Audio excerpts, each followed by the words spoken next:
Hi everyone, kamusta? Today is February 14, 2023 at we are blessed to have been given this time para makaakyat dito sa shrine ni Padre Pio or Saint Padre Pio, which is located in San Jose del Monte, Bulacan. Actually, malapit lang ito sa amin.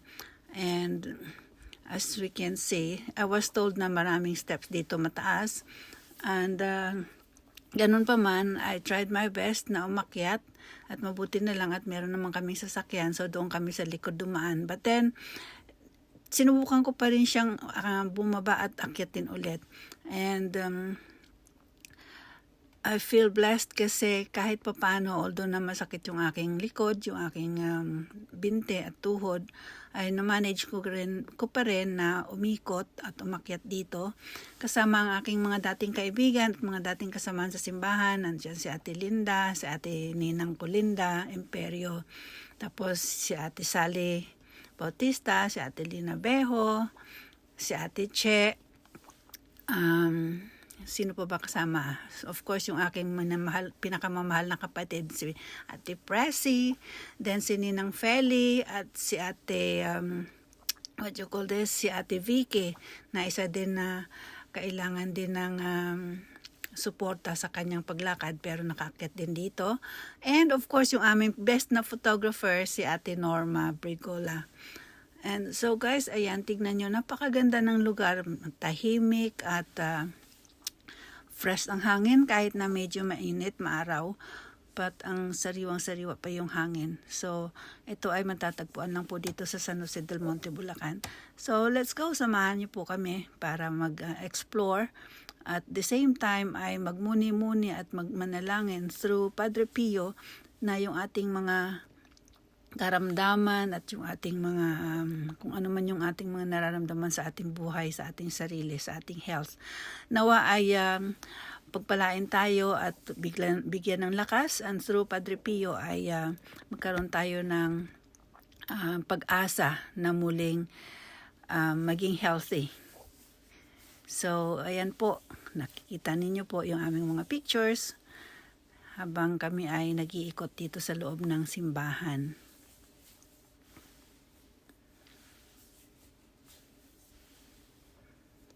Marami din pong tao na dumalaw dito. At ayan yung may relic po dyan si Padre Pio, yung kanyang tawag dito, yung may isang relic dyan na nakalagay doon sa doon naka glass cabinet.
Okay, maraming salamat po sa panonood at higit po ako nagpapasalamat sa aking mga kaibigan na sumama sa akin ngayon at nakasama ko sa araw na ito, February 14, 2022. At higit po ako nagpapasalamat sa Panginoon sapagkat binigyan po niya ako ng lakas upang madalaw po ang shrine na ito at I feel blessed po na narito ako ngayon. So maraming salamat. Bye!